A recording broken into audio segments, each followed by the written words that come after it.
Alright guys, so we're back with another video and we're here to answer a couple questions that have been frequently been asked a couple times here on my Instagram. And so let's see what we got today. What is the best way to slim down my stomach? What exercises work best? I use the rowing machine and I do crunches. I barely eat. I have shakes for breakfast, a small meal for lunch, and then another shake for dinner. And on the weekends I eat 3 solid meals. Alright, so right there I can tell that your diet is not consistent on a weekly basis, and it sounds like on the weekends you kind of eat whatever you want. But one question at a time. There is no best way to slim down your stomach. There's no such thing as spot reduction. You can't. Never. You can't spot reduce. You can't do crunches and expect to lose weight in your stomach area. The only way to do that is by caloric deficit. Go on a diet, eat less calories than last time.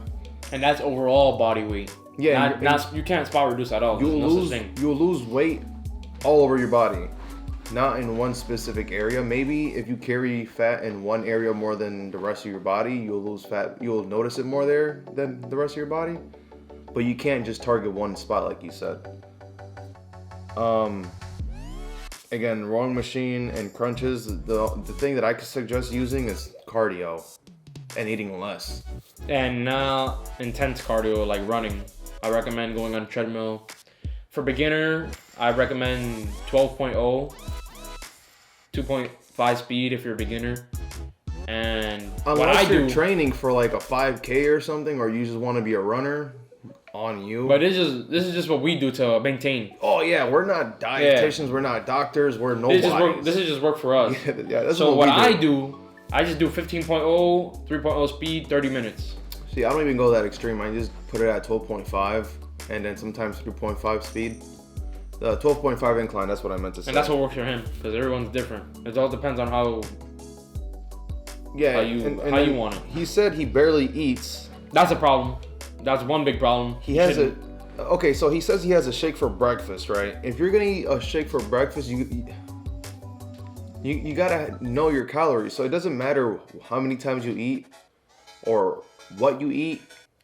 You just gotta make sure you're not eating beyond your what is it? Your maintenance caloric intake. Oh, and also, the problem is he says I barely eat, and that just goes to show that he's not counting his calories. We eat like 6 to 7 times a day. The way to count your calories, the way we use is MyFitnessPal. It's a free app. Sign up. Not sponsored. Not sponsored. Just sign up and make an account, and you put your weight, and you put how tall you are and how like active you are, like the.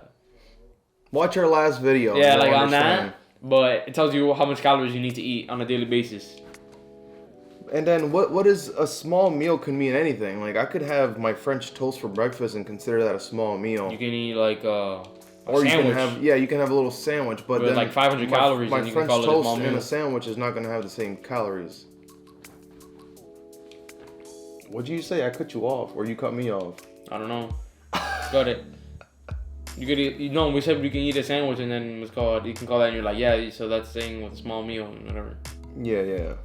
So a French toast and a sandwich are both considered small meals, but they're not equal in calories. Yeah, so for example, a French toast can be 500 calories, well, a sandwich can be 700 calories depending on how much ham and cheese you put on it. Also, you can have multiple sandwiches and consider it a small meal, because a small meal, at any terms, can be anything. You can call anything a small meal. It can be like, right. I just ate a bag of chips, and I consider that a small meal. Technically. And then another shake for dinner. I recommend you don't drink your calories. Yeah, that's in our last video too. If you watch it, don't drink your calories. Try to stay at and actually look, I'm drinking some water right now. 5 calories. A little packet flavor fruit punch. And it tastes exactly like juice. Amazing. Easy way to stay in your diet, I guess. Caloric deficit. Right, and then on the end here it says that on the weekends you have 3 solid meals. Okay, so first of all, what does that mean? Solid meal could be just like French toast and the sandwich. For me, you cut me off. Oh wait. Over here, so for me, a French toast and solid meal could be anything. For me, Got it. Go ahead. All right. So basically, a solid meal could be anything. you just like the French toast and how a sandwich, you can literally make you can go to Taco Bell, get a nacho bel grande, call that a solid meal, or you can eat 12 ounces of chicken and call it a solid meal. Like, or you can have some fried chicken and some go to Chick-fil-A or fried rice, or yeah, you can go to Chick-fil-A. McDonald's, get a Big Mac, and call it a solid meal. Some chicken tenders from Popeyes. And having 3 of them, and you're not even counting the calories. See, the thing for me is whenever I have a cheat meal, I can gain up to like from 4 to like 6, 7, or even 9 pounds, easy from a cheat meal. From a cheat day, I mean. Yeah, and that's without counting calories. Because last time we counted our calories for a cheat meal, I only gained 1 pound. Yeah, me too. And then we just recently had a cheat day, and I gained, what was it, 4 pounds, 5 pounds? Yeah, and I gained only 1 because I counted my calories. Yeah, I didn't. I kind of just went all out like a savage, and I ended up gaining like 5 pounds. But then I'll cut down that weight easily, because my body is weird. The way that worked for me, or worked for me, maybe him, I don't know, but I recommend doing an hour of cardio after a cheat day, so you can at least break down some calories instead of just eating and then, oh man, I feel terrible because I just cheated. Like, you will feel bad. Yeah, you will feel bad about cheating. Like, in the moment, you'll be like, yeah, I feel like I'm golden, man. I'm, you're eating M&M's and stuff like that. Like, I'm over here cheating. And then you wake up the next day 5 pounds heavier and you're like, man, what did I just do? Man, I'm so disappointed in myself. Change that I'm going to cheat again next week. See, and that's another thing. If you're going to cheat, be mindful of what you're going to eat. Yeah. Don't just go all out Overboard. And start eating everything and anything. What I try to do is wait 3 weeks before I cheat. So if I cheated yesterday, today's what, January 19th? The 18th. 18th, Yeah, so I would write down the 17th I cheated, and I'll be, on that day, I'll say 3 weeks from now. So that is January 8th. So my cheat day is January 8th for 3 weeks. So I'm gonna go 3 weeks without cheating. And I tried 2 weeks. I went 2 weeks without cheating, and this dude, yo, just have some M&M's, dude. They were good though. Peer pressure is real. They were really Peer pressure good. is real. Nah, but here's the thing. You can cheat. But here's another thing. Make sure that you're consistent with your diet, because if you're not going to see any progress. And do cardio. Do at least start off with like 10 minutes, 15 minutes. Then up it up Go to for 20. a walk.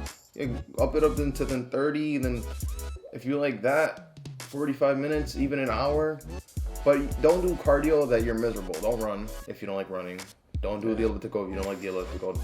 Do something that works for you. That's fun. Yeah, like sometimes I like to do the bicycle. He likes to do incline on the treadmill. That sometimes I don't really like. It gets boring for me. Cycling for me is really cool. It's fun. Never gets boring. Sometimes you will get bored on the treadmill when you're doing cardio, but that's if you do it constantly. Well, that's for me. I do it constantly with the same music, so it gets boring.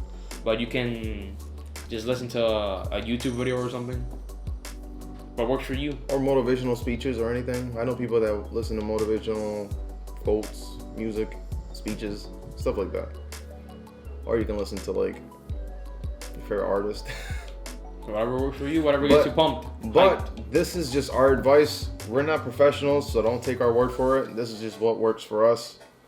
If it works for you, awesome. Make sure you leave one of these. Subscribe to our channel, and we'll see you in the next video. Later. Peace.